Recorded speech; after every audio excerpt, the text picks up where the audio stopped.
Hey everybody, it's Corey here again. Today we're going to talk about the Walrus Julia 2.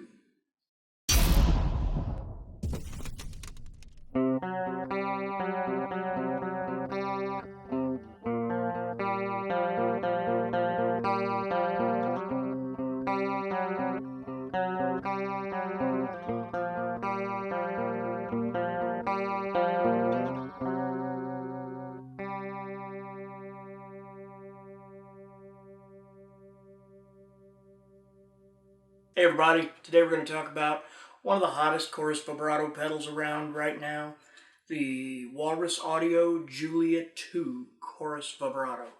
This thing, I've only had it a few weeks, but it's rapidly made its way into becoming part of my daily pedal board. Overall, there aren't a lot of changes between the V1 and the V2. And truthfully, none of them have to do with the sound, so you're not going to lose any of that Julia tone you love so much. First and most obvious among the changes is Julia's face. The pedal got a facelift with some new artwork, shows Julia's face a little cleaner. You can see her hand with the claws and a little bit of scale showing you that she's some kind of sea monster of some sort maybe. As we learn a little more of Julia's story. In addition, another thing you'll notice is that they've switched from the traditional stomp switch to a soft touch switch. I mean, you can literally just tap this with your toe and it'll go on and off. It's really simple. Also, they've moved the jacks all to the top, which is nice because if you use a pedal train pedal board especially, these fit just right to where everything goes right off the back of a row. And that's how I like my pedals if I can, because it allows you to squish more pedals together on a row in your board. It's the same, I think they call it a dark, deep lavender color. I don't know if I agree with lavender as part of it, but you know, to each their own. And the silk screen is in surf green, they say, so the old Fender color. All in all, it's, as always, a well-built pedal, feels good, plays well, and it's a Julia, so you know it sounds good. So what we're going to do today is roam through it a little bit and see what we can find that we like. First, I'll walk you through the controls. We have a rate setting, which adjusts the rate at which your chorus cycles or your vibrato, whichever one you have it on, which is usually a little bit of both. For me at least. The depth knob is self-explanatory. It determines how much of your sound that the chorus vibrato takes over. So if you want it way out front, just really warbling up your sound, you know, you'll crank that. If you just want it kind of a chorusy undertone, you'll back it way down. Either one though, you can't go wrong. Lag is an interesting knob. Lag determines how long the recycles are. So, I mean, it can make it go a little farther behind. There's even some crazy stuff this knob will do when you get farther into the pedal. And we'll show you some of that during this video too. The DCV knob here is actually a blend knob going from dry chorus to vibrato. So, you know, down here you have a totally dry signal. You don't hear the pedal at all. Up around here is straight chorus. Down around here is straight vibrato. But as you go in between, you're able to blend how much of each you want to take over your signal. And, you know, I mean, if you just want a little bit of chorus, you can always come down around here and it'll just let it bleed in just a little bit into your tone.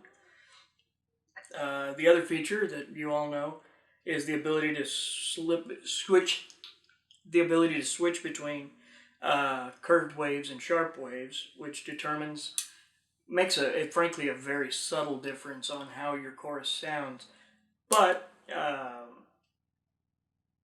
it's definitely worth toying with and deciding what you want. Sometimes it's just that little extra that pushes you over the edge to get the sound the way you're looking for. Obviously, it has the two lights, it has the rate strobe, and it has your on-off light. But otherwise, that's about it. So let's get to the fun part and start tearing into this thing and see what kind of noise we can make. First, we're going to set everything to 12 o'clock, straight up and down. That's how I like to do all the pedals anytime I'm doing a review, is just to kind of have it set there, and then we can go through and say we want to turn this back a little, turn this up a little. We can tinker from there and see what we get.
Alright, surprisingly enough, 5 o'clock was a pretty good setting on this pedal. It's not on every pedal.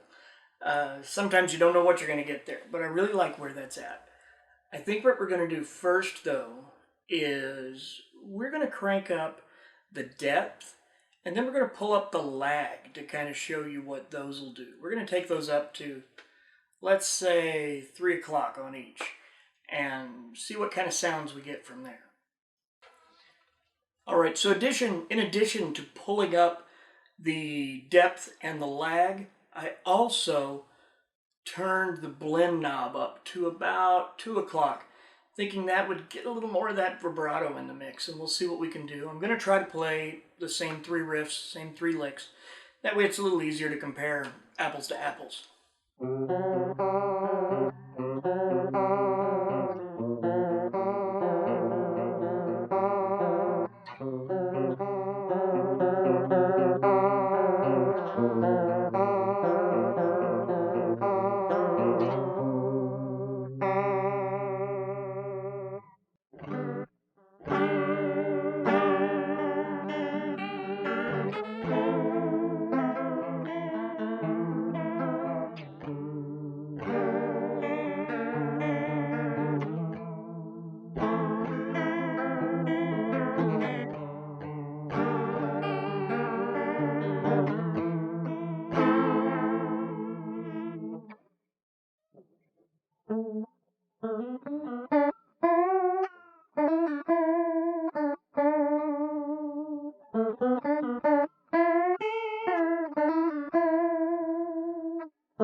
That's pretty wild.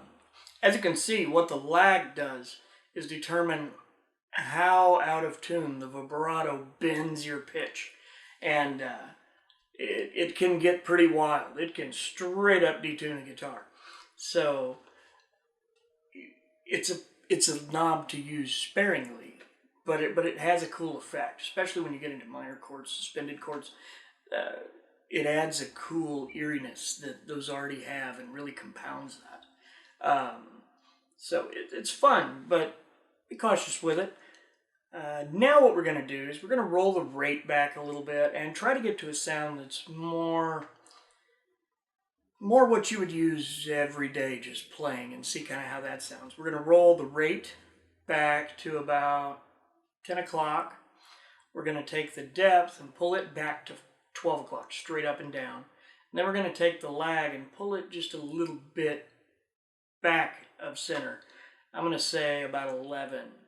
And then we're going to leave the chorus vibrato blend right about where it's at. That way we still get that same kind of vibe, because I do love the chorus and vibrato together. Makes a good sound.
Oh yeah, I like that a lot. That's kind of my go-to setting for this when I want just a little bit of chorus behind everything. Still gives you that touch of vibrato that I like, but it's not so in your face like using a strict vibrato pedal. Um, so it's such a cool blend of sounds. And the truth is, the blend knob on this pedal really gives you a lot of dexterity for what kind of sounds you can get out of it. Now what we've done is to take those same settings, leave them alone, but take the blend knob and dime it to vibrato and see what we can get to happen.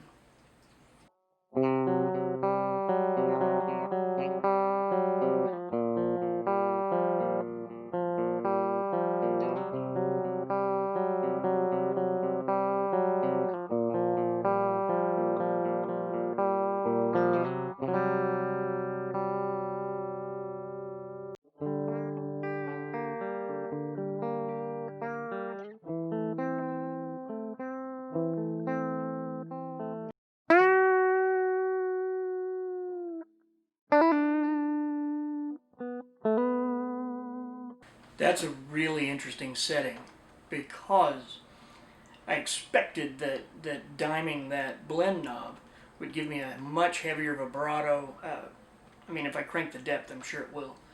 But where it's at, it's almost like you only hear the vibrato in the trails, which was kind of neat. Like it sounded like normal notes, but then it ended with that shimmy, that vibrato shimmy that is such a cool sound. Now we're going to run through another setting or two, but we're going to do it with the wave shape flipped, the switch flipped for that, and see kind of what we can come up with out of there. Again, I'm going to try to keep the riffs pretty much the same, very simple, where that way you can really hear the effects this has on your signal.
I actually took that back to what was my favorite setting a minute ago and just flipped the switch. I like that so much better. Uh, it's like it's like you're getting full waves instead of chopped waves with the top and bottom capped off, and it's got a smoother vibe to it, and I really like that a lot. Kind of surprised me because I've always used it on the sharper waves and really dug it, but I think moving forward, apparently this review has got me changing the entire way I use this pedal. I like to have not gone super in depth with them before doing a review because it kind of makes it easier to experiment. If I have places I know it's good, I'll just go to those and roll with it. But this way, I'm not afraid to. Let's just crank the net lag and see what happens. You know, things like that. In fact, let's just do that. Let's crank the lag. We'll crank the vibrato, the blend knob, and push the depth up to about 12 o'clock, and let's just see what happens.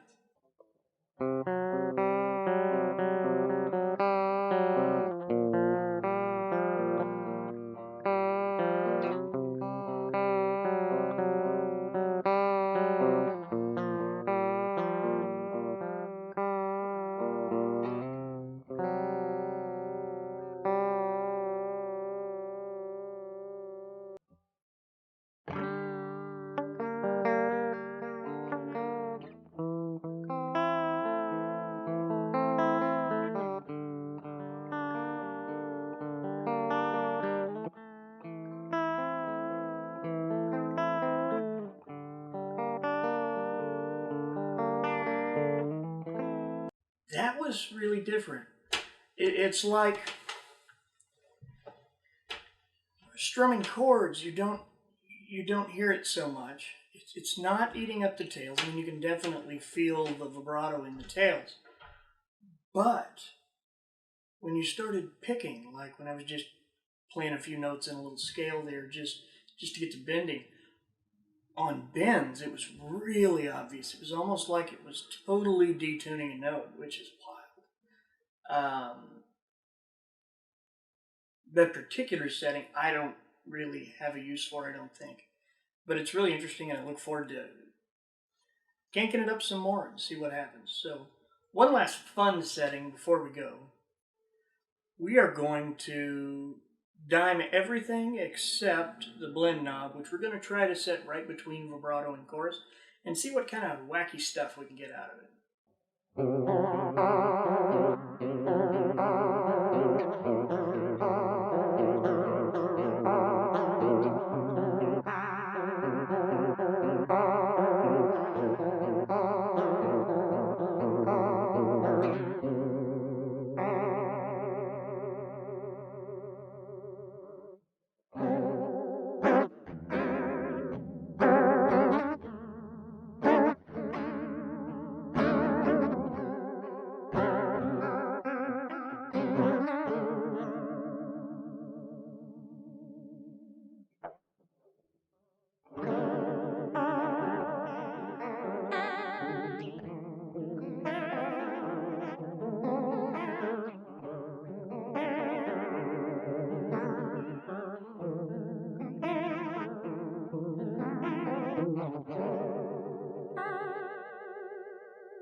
Now that was a trip.